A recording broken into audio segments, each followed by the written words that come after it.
Naquele tempo, os jovens com formação, com consciência política e com sangue na guerra, tinham de escolher uma de duas coisas.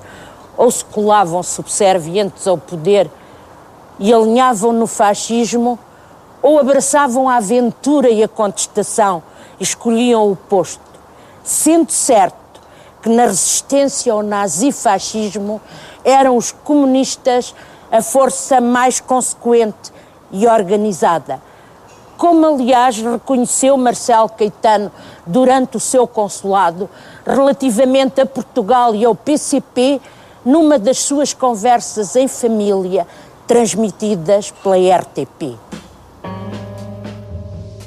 O humanismo que herdou do pai não permitia a Álvaro ficar indiferente à situação dos portugueses mais desfavorecidos, que era a maior parte da população. A maioria dos portugueses era analfabeta e vivia na miséria. Havia fome. Os trabalhadores não tinham, enquanto tal, quaisquer direitos. Viviam, ao contrário de hoje, às ordens arbitrárias dos patrões e sem segurança social. Se fossem despedidos, o que podia acontecer por qualquer razão e a qualquer momento, estavam desgraçados. A única segurança social era a caridade dos outros, a humilhação ou a fome.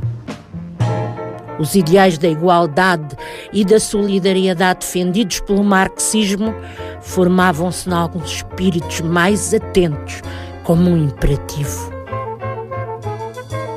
Em 1931, Álvaro entra na Faculdade de Direito, sempre por influência do pai. Mas apesar do seu currículo de aluno brilhante e interventivo, só acabou o curso 9 anos depois, numa altura em que já toda a gente ouvira falar dele e ele já tivera a oportunidade de conhecer grande parte da Europa. Nesses 9 anos formou-se em Direito, mas também se formou enquanto comunista e soldado da guerra contra a ditadura do Estado Novo. No seu exame de final de curso, Álvaro chegou à Faculdade de Direito, escoltado pela polícia política de Salazar. Fora preso pela segunda vez. Álvaro Cunhal mal entrou na faculdade, começou a frequentar meios e organizações comunistas. Adera aos grupos de defesa académica e é rapidamente eleito para o Senado Universitário. Aí trata de pôr a reitoria em apuros logo na primeira oportunidade, reclamando a extinção da Ação Escolar Vanguarda, uma organização militarista e fascista de estudantes com a qual se defrontara já nos jornais e nas ruas. A sua coragem, capacidade intelectual, espírito combativo não deixavam ninguém indiferente e impeliam-no para a ação política com uma força irresistível. Em 1934, Álvaro é já dirigente da Federação das Juventudes Comunistas Portuguesas e um ano depois interrompe o curso para encetar uma viagem que se revela um percurso importantíssimo, estruturante e decisivo no seu processo de formação enquanto homem e político. Vai a Moscovo, onde contacta com os dirigentes mundiais do movimento comunista e conhece a revolução por dentro. Vai a Paris, capital cosmopolita, e no início da Guerra Civil Espanhola vai a Madrid, onde intervém no conflito que deflagra como maqueiro e soldado. Em poucos meses adquire a experiência de uma vida, aprendendo as maiores lições e sofrendo todos os dramas e tragédias. Também viajou cá dentro do país, para o Aljube e para Caxias, nomeadamente, pois foi preso 2 vezes devido às suas atividades políticas. E foi a pena Macor cumprir o serviço militar obrigatório como soldado raso, devido à sua fama de revolucionário, apesar de ter direito a poder fazê-lo como oficial miliciano. Mas voltemos ao exame à cadeira de Direito Penal, o último do seu curso. Álvaro, preso incomunicável há mais de 3 meses, foi autorizado, ao contrário do que era habitual, a ir à faculdade fazer o exame.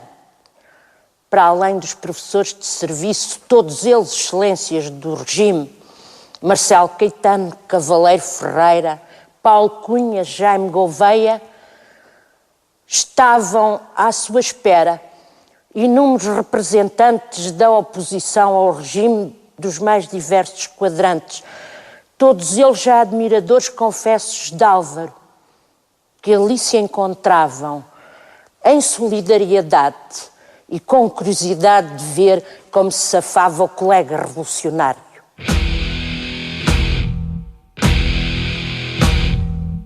Os professores mantiveram o brilho e trataram-no com o conveniente respeito académico. Mas o tema da sua tese não era uma qualquer questão extraída da sebenta de direito penal. Era nada mais, nada menos o aborto. Perante a autoridade e o poder de professores tão importantes do regime de Salazar, apesar de estar preso e ter estado incomunicável, Álvaro não perde a oportunidade de fazer do seu exame um ato de luta política.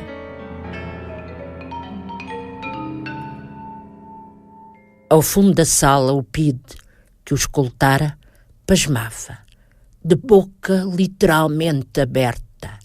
Escreveu um amigo que assistiu a tudo.